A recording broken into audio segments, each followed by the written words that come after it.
Hello, babies.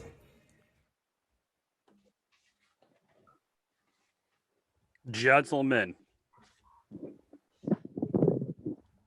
Thank you, Irene. Thank you, Irene. Oh, Rich, we're even going to get some people in the background. This is going to be beautiful. Good morning. Can you hear me? Yes. Good morning, Richard. How are you? Who's that beautiful lady behind you? You watch your tongue, Bill. It's his mother. Yes. Yeah, life on the road is Sucks. difficult to do anything. Going to a Not to wedding be for on the 5 days is difficult, you dumbass. Why would you do such a thing? There's like 4 parties in between, and I have a baby daughter that did not sleep in the same room as people in the hotel. So fuck you, Ray. All right. Fair enough. You look beautiful. You look wide awake. You look like you got your beauty sleep. You look great, Rich. Yeah, I also decided to pull a Bill and go and see some heavy metal 90s band last night till midnight. So I'm making all bad decisions, but whatever. I'm here. Live music is live music. You never miss a chance to go see some live music. Yeah, especially after pandemic, you gotta get the. This actually, it was fucking awesome. It was a 4-piece like heavy metal 90s band, and the lead guitarist had a legitimate eye patch. Nice. Dude, I love it. Nice. Eye patch, black. You would like this, right? Black, wife beater, and then Bill. Yeah. I feel like you're in on this. He had camo cargo pants. So it was, and an eye patch. Yeah, I mean, obviously the eye patch took the cake, and he was just like nonstop shredding. They just turned him down in the mix because like he wouldn't stop shredding. If you have an eye patch, you have free reign to shred whenever the fuck you want. Oh, yeah. Who's gonna fuck with a guy in an eye patch? No one. You don't know how he lost that eye. He could have got stabbed in that fucking eye. Yeah, he's basically a pirate. I asked him after the show. I went up, was like, I had to find out if it was real. So I was like, good show, man. You guys sounded awesome. And by the way, and he was very thankful and like smiling, which you wouldn't expect from a guy with an eye patch. Mm-mm. But then as soon as I was like, I gotta know, man, is it real? Like, is the eye patch real? He hated that question. He did not like me asking that question. So I got away very quickly. So it's probably fake. No, he was like, it's real. It looked legit. It was like canvas. Did he flip it up? No. I have to see under that patch. Yeah. I want to see what he's working with. Is it just a gaping hole like Ray's mom's pussy, or is it like, something different? Hold on, let me get the ledger. Oh, you got it, Rich? Yeah. All right. This is 9:05 a.m. Okay. Welcome to the Simple Minds Sports Show. Monday headlines as we record at Saturday morning because of reasons we don't have to get into. My fault. And actually Bill's fault too. No, just your fault. No, it's both of ours. I got a Sox game tomorrow morning. Yeah, Bill's excuse is better than yours being at a 5-day fucking wedding weekend festivity. He's so mad about this. I am. Hey, when my best friend got married, I took 5 days off. But that's you. You're a trash can. You just got trashed the whole time. For festivities. Hey, man, when someone gets married, and if you're in the wedding, a lot of shit that goes on. Anyone who gets married on a Sunday is a loser. Yeah, what a dick. You're welcome. Ray, what day did you get married? Sunday. Welcome to Simple Minds Sports Show. Monday headlines. I don't know, July 50th. If you're listening on the podcast, subscribe, rate, review. If you're watching on YouTube, please do the same. Welcome to the show.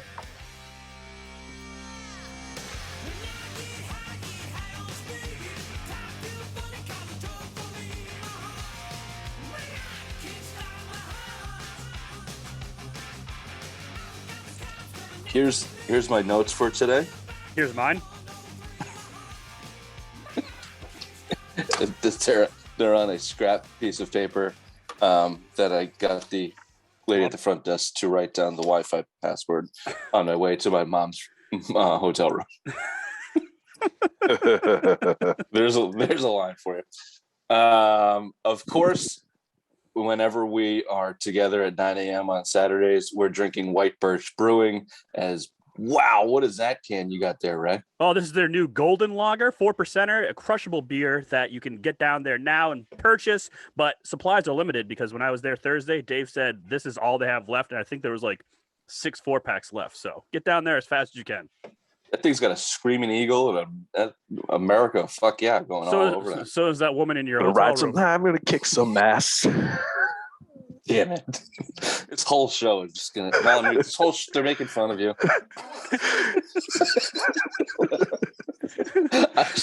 She said, I don't give a shit. I called her a beautiful lady. That's true. White Birch Brewing is in Nashua, New Hampshire. Ray, address, please. 460 Amherst Street. The good side of Amherst Street. Get down there, get your golden screaming eagle rods. What are they called? Sorry. What are they? Golden Lager. Oh, wow. Wait, did you get a hat too? And I bought one for my friend. Wow. Look at the camaraderie here. You see that? No Bill? trucker hats, huh? No trucker hats, Bill. Yeah. Ooh, you can keep it, right? If you see the cans also in the stores around you, your local beer store, please pick it up wherever you get it. Tell them Simple Minds Boys sent you. White Birch Brewing. All right, we're gonna do hockey, fast and long, or early and long. What's that saying?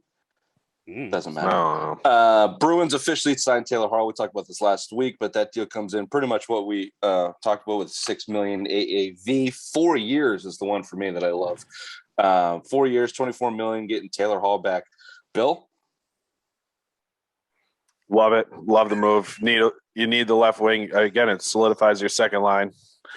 Left winger, you know what I mean? You got a limited no trade movement.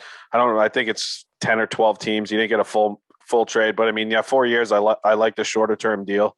You know, I was kind of out on him at the 5 or 6 year range, so I think a perfect 3 to 4 year deal. And at $6 million, I mean, you're fourth on the team now, coming behind Marchand, Pasternak, and Bergeron. I mean, to me, that's a steal. I thought he was going to he could have got a little bit more money. If you think about it, he had 8 goals in the 16 games that he played last year. It's roughly a 41 goal pace that he was on kind of in the regular season. I know he kind of dipped in the postseason, but I mean that, the whole team kind of shit the bed. So I'm not going to lay it on him. He had kind of 3 goals, but yeah, that's the trend in the playoffs that these teams are shutting down the top 2 lines and the Bruins are kind of losing. But yeah, I mean, bringing Hall back is good. I mean, he said all good things in the press conference, which was nice. He wanted to be here. He knew by what game 5. I think he was 5 games in Boston. He's like, this is where I want to play.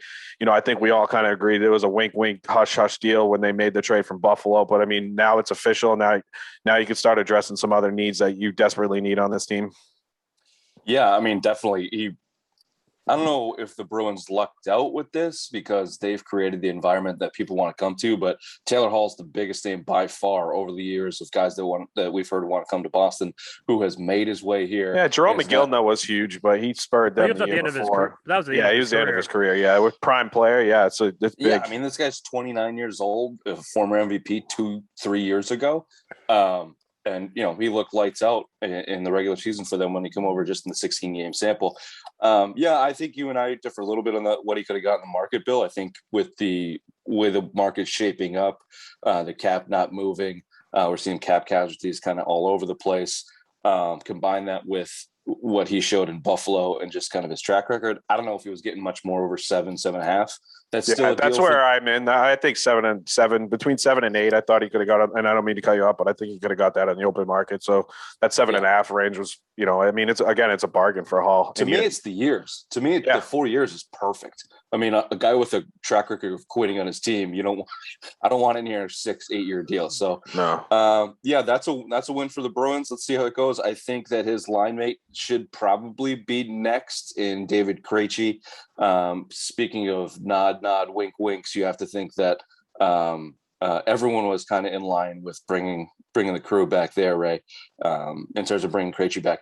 I've said that it's time to move on from him. I'm still kind of for that, but if you can't find anybody to fill that second line center position, you got to do something. I mean, I'd give Charlie Coyle a shot, but then who plays your third line? You're low on center. So if Krejci wants to come back for a few mil or minimum is what I'd try to bring him back on. I think you have to now, especially with Taylor Hall back in the fold. And also during Taylor Hall's press conference, he said Krejci didn't play a factor into him signing back. So, and like we said on the other Friday show, Bill, Krejci hasn't been talking to the Bruins. No one's heard from Krejci's camp. So no one really knows what's going on, if he's going to go to Russia or Czech, wherever he's from. Czech Republic. Play.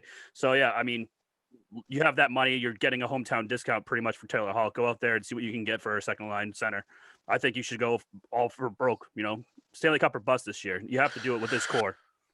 Yeah, and there's rumors, I think I said it in our text last night, Christian Dvorak from Arizona used to play with Taylor Hall. He's a 25-year-old center, can play left wing. He had 17 goals last year in 56 games. 4 out of the 5 years he's been in the league. It's over 15 goals. He's had a lot of experience playing with Taylor Hall down there in Arizona, and it sounds like Arizona's completely blowing shit up, and he could be a good trade target. I think he signed for another 4 years at, the 4.4 range, somewhere in that 4 to 4.4 range. I mean, those are the type of guys you want. I don't necessarily hate Charlie Coyle moving up to the second line. I think, if you give him some talent, I think you've seen what he was done when, even Danton Heinen and Marcus Johansson in that 2019 run, they were your best line in the Stanley Cup. I mean, I believe Charlie Coyle was number 1 or number 2 in goals for the Bruins in the Stanley Cup. He was the best player on that run. He really was. In the playoffs, he was their best player. And you see why they signed him. I think last year maybe we'll just the short season outlier. I think he had a broken kneecap or a torn ligament in his knee that he kind of played through the whole season. So I'm hoping that's just a bad season related to that. But he was also dragging fucking anchors. Sorry, yeah, for sure. For sure. I know Nick Ritchie had a good season on the power play, but you look at the way Charlie Coyle plays. I mean, he's big and fast. Man. He's always good when he's got fast wingers on his side. Now DeBrusk is fast, but he's the Mighty Ducks guy. He can't stop. He just flies. Luis, he just flies out as fast as he can on the ice, misses the goal with the puck, and table hockey player on the board. So table hockey player. I'm with you. I mean, you're paying this guy $6.5 million a year for 6 years. 5.5. At some point, it's similar to the young left shot defenseman. You got to give these guys opportunities to showcase what they can do. Now, if this Christian Dvorak is available and the Bruins can get him and not break the bank to get him, yeah, sure, I'm in on a 25-year-old all-star caliber center. Of course, I'm in on that. But if you can't get someone like that to fill that role, then Jesus, if you can't, look at her, lovely. Hello, ma'am. Hello, lady. Right in the mid, like I was right in my backswing, Mom. Anyway, no, it's not your fault. It's their fault. That was never going to pass with everything they said. No, but I mean, but to back up your point, Rich, you're putting him with some talent. He looked okay with Craig Smith early in the season last year. Smith's kind of the same guy, physical, speed. You saw what he could do with Krejci and Hall. Slide Charlie Coyle in there, and if you can go out and get Dvorak, you can play him at center or left wing, depending on where you really want to play him. So I mean, that you could, even if you break Krejci back, this is a guy you could target, and you slide right in that left wing next to Charlie Coyle on that third line center. And that's huge right there too. I mean, that's giving him more talent because Andre Koshik, Jake DeBrusk, Nick Ritchie, Lars Lazar, Wagner, Corrali, none of these guys deserve to be playing with Coyle. And I know he had a shit season, but he still got the talent, and you see why they signed him. So, I mean, you got to at least build around, you got your second line intact, you got your first line, now build that third line out, and then just throw whatever you can at that fourth line. But yeah, go out and make a move. I know you don't have a lot of assets. You're the 30th ranked organization as far as your minor league system goes right now. So, I mean, I don't know why you can move. Hopefully you can move some guys off the active roster. Nick Ritchie, maybe Koshik, DeBrusk. Those are the type of guys. I mean, like I said, you think that's Arizona, why they signed? Sorry for interrupting you. You think that's why they signed them though? Like put the tender offer on them? Well, yeah. I mean, then now you can go to arbitration. So if you wanted to not do it, you could just outright not give them the offer, and then they're free agents instead of the restricted free agents. So yeah. I think it was just more of like a procedural move. I might be inclined to agree with you. Sorry to cut you off, Bill. With you, Ray, in terms of bringing Kasha back on a $2 million deal, extending an offer to Ritchie for $2.5 million. You don't have assets. These guys are young. Maybe they're not great, but if you get them on a low price deal, you can throw them in a trade package as some type of value, as some type of fodder to kind of move and take on a high priced, high priced guy that someone's trying to get rid of. Because that's where you're at as the Bruins. You're a team that, especially if you can dump that bag of dicks to Brusque, you got $4 million extra. You're at a $30 million cap space. You got a 30th ranked system, but you got $30 million to spend. So that's your bargaining chip. That's your negotiation. Dump some of your low end talent, the Richies, the Kashiks, the whoever on your bottom six, and go bring me a Dvorak or bring me young high end talent to fill the gaps that you have sucked in the draft. Bringing into this team over the last several years. Yeah, that's and even I know we're going to touch on it in a second, but even your first round pick, last night, left wing. Segue, Bill. Let's get into the NHL draft on Friday night that happened. Start us with the Bruins, and then let us know any surprises that may have jumped out at you. They took an 18-year-old Swede, left wing, Fabian LaSalle. Undersized, 5'10", could develop into a top 6 forward.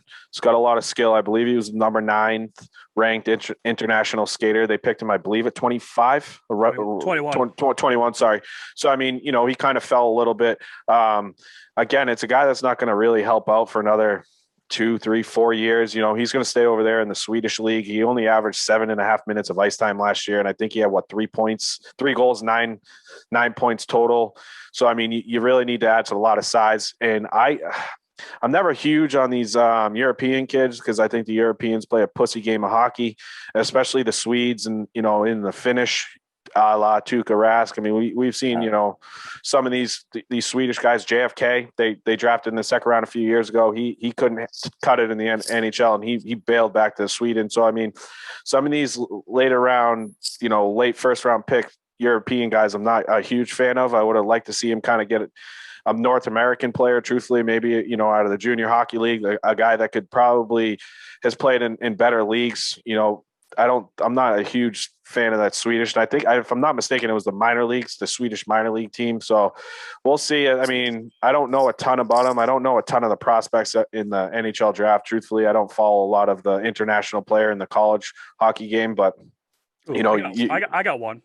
Go ahead. The 31st pick by the Montreal Canadiens. Oh, yeah. They selected Logan Mailloux. I don't know if I'm saying that correct, but he is a 18-year-old who asked all of the NHL teams not to draft him due to the fact that in Sweden last year, he got charged with sexual assault or sexual offense. He filmed 2 people fucking consensually. No. He fucked him. He filmed him getting himself out and showed all his teammates, his teammates and stuff. And I think it went onto the web, like social media somehow. And she went to the police and filed a report against him. And he asked everyone, please don't select me. And the Montreal Canadiens said, no, you're coming to us. He's got a lot of talent, though. I mean, he could have been a top 10 pick, but because of this offense that he said he dropped in the good on Montreal. I mean, between the legs. It's got a bullshit, man. You film yourself fucking your old lady. I mean, of course. Hey, dude, check out this bitch. He wasn't a girl. That wasn't his girlfriend. It was just some girl he met on Tinder, I think.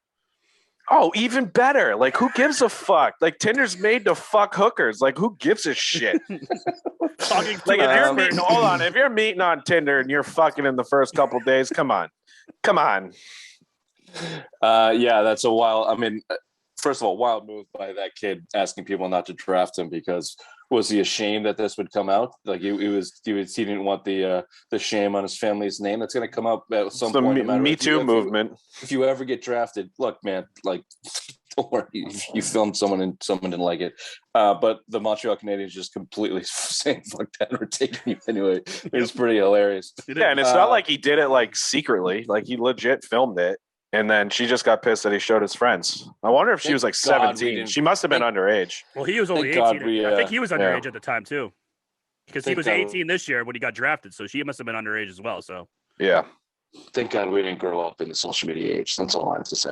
The other thing too, real quick, is the University of Michigan made history with the first top 4 players. Well, the first 2 picks were from Michigan, and then I think 10th and 21st, or no, not 21st because we were 21st, 20th or something like that. 24th, sorry. I thought they went 1, 2, 3, 4. It was 5. So the first 2 picks, Owen Powers was number 1, and then Matty Beaners to Seattle Kraken. Then the number 4 pick, Kent Johnson, number 5 to Columbus, and Mackie Samskevicius, number 24 to Florida.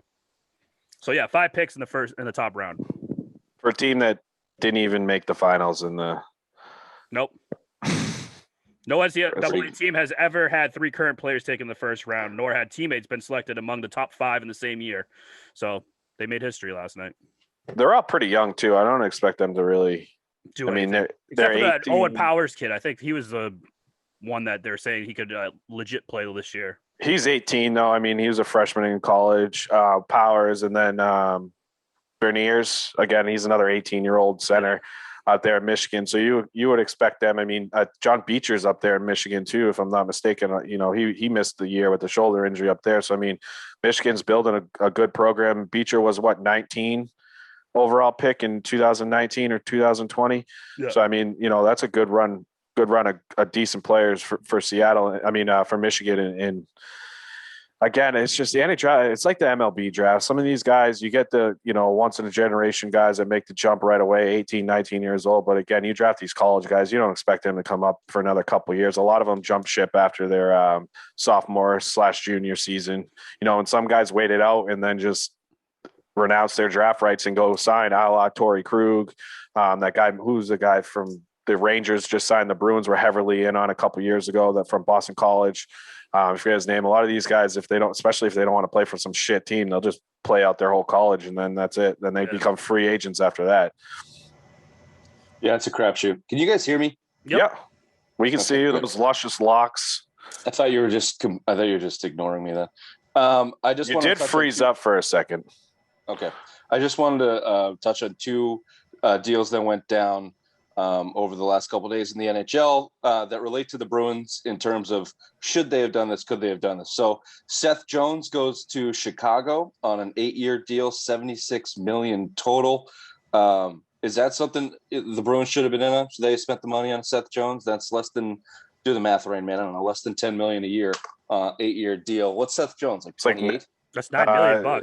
Yeah, it's like 9.1, somewhere in that range. He's like, I want to say he's like 25 or 26. Is he that young? I thought he was a little bit. Yeah. It's somewhere in that range, 26 to 20. He's not super old. It's Popeye Jones's kid. I mean, Bruins probably should have been on him, but I mean, it costs a lot to get him, and that's a big number. I mean, and truthfully, if I'm going to pay $9 million for a defenseman, I mean, it's a guy that's already on our team right now, and Charlie McAvoy, who's up. I don't see spending $18 to $20 million on two guys on your defense unless this cap really, once the ESPN and TNT new, hockey deal comes in, it's going to be a lot more money. But at the same time, that's a lot of money to be in on. If you could have got him in that 6 to 7 range, 6 to 8 range, then yeah, you want to do it. But I mean, if he's still a top 10 young defensemen in the league. I mean, you've seen it. He can get up there in the Norris Trophy voting and stuff. So, I mean, yeah, it sucks the Bruins, and they don't have the assets to make a move like this. And I'm okay kind of bridging the gap with a Kurt Suter or someone, a Yandel like that, and just, your money, if you're on your defenses, you're going to overpay McAvoy or pay him market value. And I think he's going to be the better prospect or better long run player than Seth Jones is. Wasn't Seth Jones in Columbus, and didn't he hate his coach or something? What was the reason why he wanted out of Columbus? He was in Nashville at first. I think Nashville traded him over there to Columbus, and then who's there? Tortorella, or is he with the Jets? Tortorella. They got in a kind of fight, and I don't think.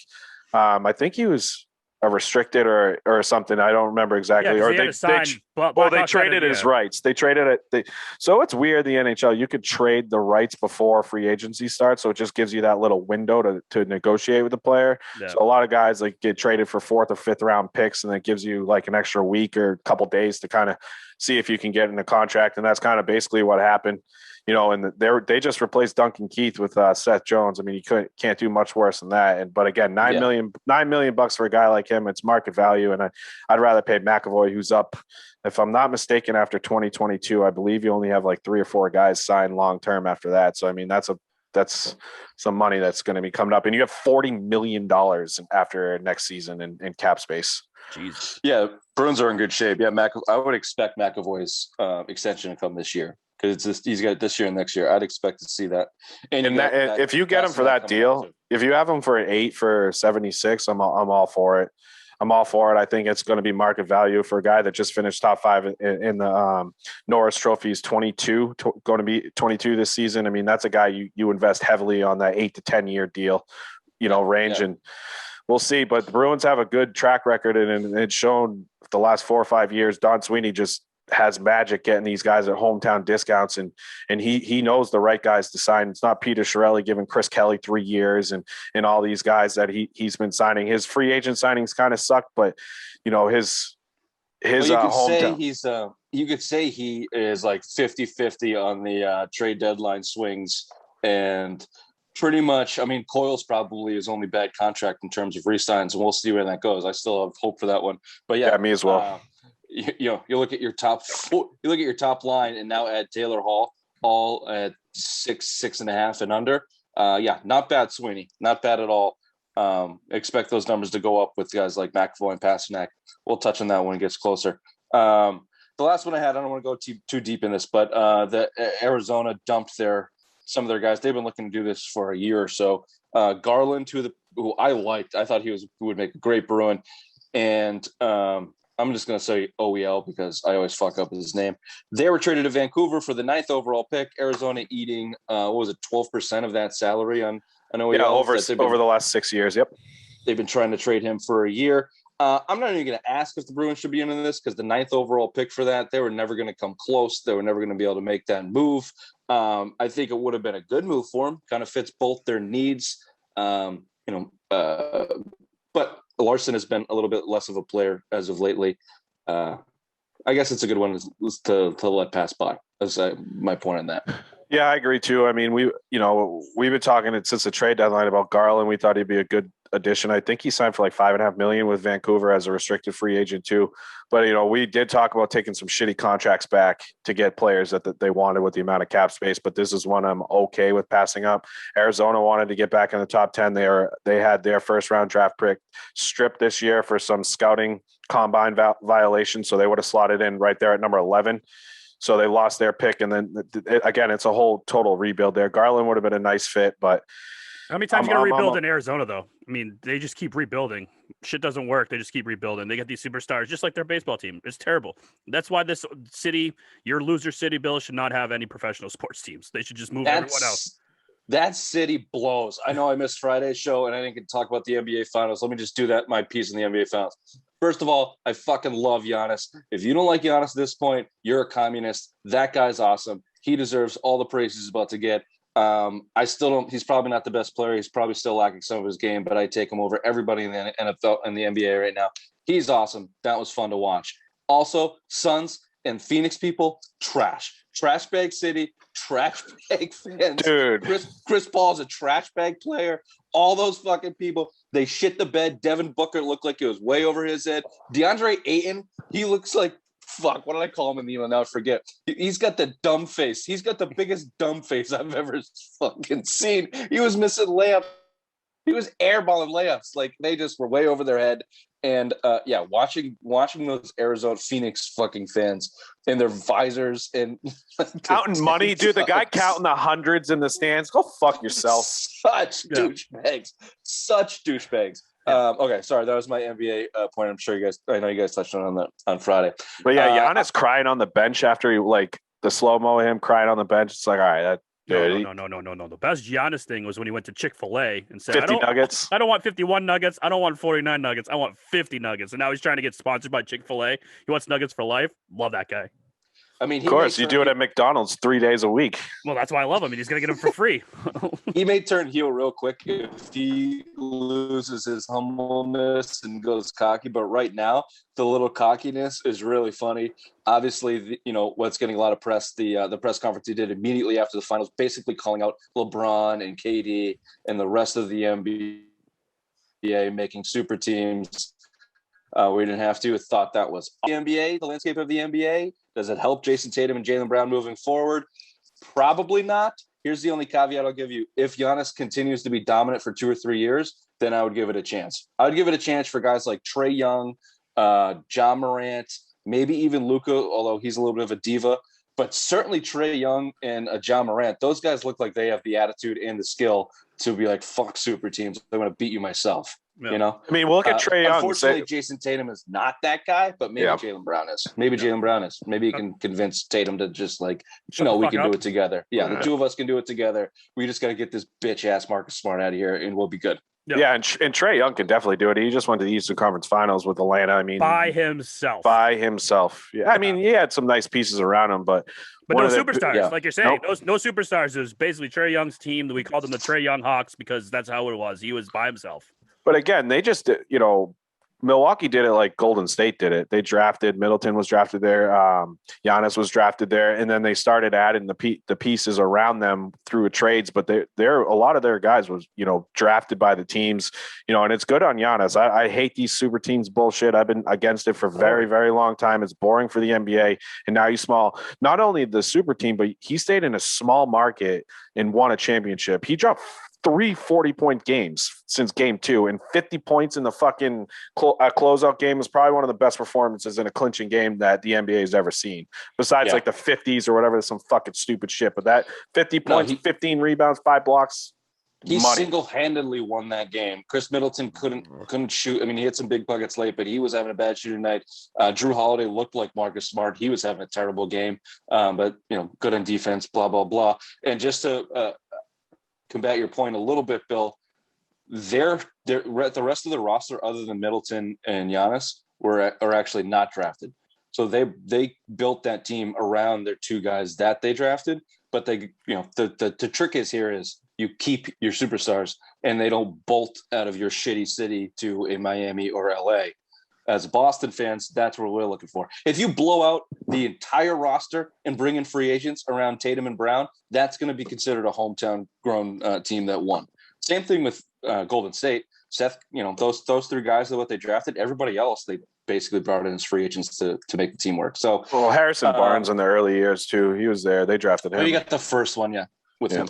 Yep. So I mean, I think that's certainly. I would like to see Giannis be the model. I think everybody would. I don't know if the NBA would. The ratings were shit. But, oh my god, dude! The World Series. I blame that on Phoenix. I blame that on Phoenix. The World Series last year had more fucking ratings than the NBA Finals did this year. Those finals are plummeting. Oh, we have a clock now? Where the fuck did this come from? Because I sent it. That's why. Oh. Oh yeah, I probably should. You can just sign into our Simple Minds and whatever. Okay, that's fine. Clocks are good. We only have a couple more things to touch on. Did you guys get into the NFL COVID rules that broke on Friday? I think show. Not really. I don't think we touched on it. All right, let me do it real quick. We did a Thursday show, so we did not have it for Friday. Right. Sorry. So the NFL has basically, by all accounts, mandated that their players get vaccinated. The rule is going to be if there's a COVID outbreak through unvaccinated players, that team and the team is not able to play, that game will be forfeited. You will lose, and everybody involved loses a game check. Everybody involved loses a game check. No one gets paid. Well, now there will be no. They may the wording on this is awesome. There will be under no circumstances will there be a week 19. There will be no rescheduling of games. Nothing. If it comes through unvaccinated, if the contact tracing is from unvaccinated players, everybody loses your fucking money and you lose that game in playoff standings. That's the rule. Doesn't matter. That's what the NFL is saying right now. Yeah, and I mean, if you think about fringe roster guys that aren't vaccinated, costing your team wins, or you know what I mean? Like you're gone. You're gone. I mean, again, like I don't have it, but if my work told me I had to have it, I'd go and do it. Like to just get it. Like it's one of those things. You do it or lose your job. Well, the best part is this is a union, so there's nothing they can do about it. If the union says, "Hey, you got to go get it done," you're part of a union. You got to go get it done. So these guys are all fucked. Yeah, and you're hearing the coaches, all the tier 1 guys in the organizations are mandated to get it. They have to get it. You just saw Cole Popovich for the Patriots. He's done. He left, and then the O-line coach from Minnesota didn't get his COVID shot, so he's gone. You might start seeing a little more coaches trickle through. So I mean, yeah, the NFL has to crack down. You saw what happened last year with Tuesday, Wednesday games. They played games basically every night of the week last year because of fucking, which I liked. Which it was okay, but the game sucked though. Yeah. I mean, like it was okay for 1 year. The chaos was okay for 1 year, and everyone put up with it because we were literally in the pandemic. Say what you want about what's going to happen with COVID come the fall. A lot of people think that we're going to move back into more of a shutdown kind of state. So maybe that'll affect the NFL more than they think. However, I think that they're going into this thinking that full stadiums are happening. Season is back to normal. We're the NFL again. We're not doing this wild, crazy shit. Games are playing when they're scheduled, and we're not moving that. So if you're gonna, our players, you're our employees. Here's what you have to do to make that happen. And one guy. Not happy with this is newly signed Patriot linebacker Matthew Judon. My back? Yeah, you're back, but you're very bad. So hold on. My back? Bill, go ahead. What do you think about all this? No, again, you kind of have to do it. Again, if like you look at hospital in Houston, they just fired 500 nurses because they refused it. I mean, again, if they mandate it, just go and get it done. And again, I don't have mine. It is what it is. I'll eventually get mine, but they haven't mandated it for me in my work. If they said you need to get it and to keep a job, then yeah, I'm going to go fucking do it. Hey, Bill, for Simple Mind Sports, you need to go get it. Until I get a paycheck from you cunts. Touche, William. Touche. You haven't managed. Well, you did tell us the size of the paycheck. We're working on it. Do you have me? Can you hear me? I can hear you. You're just pulling a bad Wi-Fi connection, so we just muted you real quick. Sorry. The only thing I was going to say about the Patriots and they lost the Popovich guy, but also Matthew Judon, who was a big signing for them. 5 minutes after the announcement of COVID, tweeted the NFL Players Association. The NFL Players Association fucking sucks. So those were his exact words. We'll see how that is managed. DeAndre Hopkins threatened retirement. Deleted the tweet. He threatened retirement because of this shit. I'm sorry, but you're a fucking asshole, man. Like, what? I don't want to get into the weeds of the COVID shot and the politics, but like to your point, Bill, you're getting paid millions of dollars. If you go ask 99% of the people in the world, get the COVID shot and take DeAndre Hopkins' salary, everybody's fucking taking it. Yep. Just don't be assholes. I would have did it yesterday for his fucking contract. Jesus, whatever complications come down the road in 40 years from this shot, you could pay yourself out of it. Don't worry about it. What doesn't make sense, though, the NFL players are getting pissed about this. You're going to have long-term effects of CTE. Like, go get a fucking shot, you fucking idiots. How much money have you spent at GNC putting bullshit into your body so your muscles pop more, you fuckbags? Just take the fucking thing and get out there on Sunday. Stop screwing up our goddamn game. For the love of God. Stop screwing up my Sundays. Ray might like Wednesday afternoon football, but I like Sunday. All right, I love Sundays.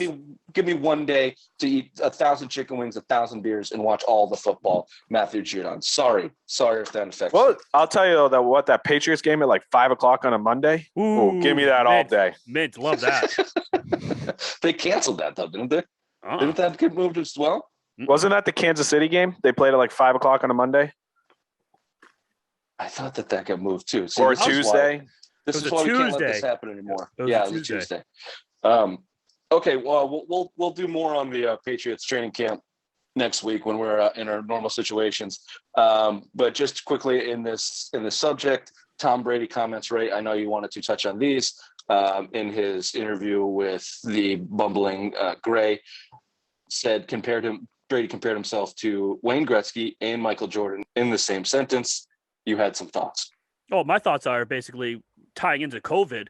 You know how people are anti-vaxxers and vaxxers. Well, this same situation happens with Tom Brady. This guy is insufferable douchebag now. This is the greatest ring he's ever had. It's better. Usually he says the next one's my favorite ring, but this one, he said, this is my favorite ring to have. He's throwing shade at the Patriots. It's the sweetest ring he's ever made, wasn't it? Something gay like that, whatever. But yes, basically he said that this was 940. The best ring he's ever had. I just can't stand him anymore. If you're a Tampa Bay and Patriots fan, fuck you. You're dead to me. This guy is insufferable. I can understand why the whole nation hated him. I hate him now. He's dead to me. Fuck this guy. Fuck Tampa Bay. Fuck Tampa Tom. Fuck it all. He's a scorned lover. This is the sweetest ring. That's Robert Kraft's line. This is the sweetest one of them all. He's a scorned lover. He's absolutely throwing shade at the Patriots. He's acting like a 17-year-old little twat. What a cunt. He is a cunt. Yeah. Way to sum it up, Bill. And it's not even. He's not even doing it very cool anymore. No, it's blatant. It's blatant. Like all this shit that he's came out. It said since like the Super Bowl. Who was that interview on the barbershop where he's talking about all that fucking like this is what I don't mean anything I say in the media. It's all bullshit. Blah blah blah. I know I'm gonna fuck this guy. He sucks. Fuck him. I'm done. I'm done with Brady. I'm done with him. I hope he fucking drowns in the lake or ocean in Tampa. Fuck you. Yeah, it's all self-serving too. It's all to push him till he's 45. And on that, this has been the Simple Mind Sports Show. Bye bye. Bye bye.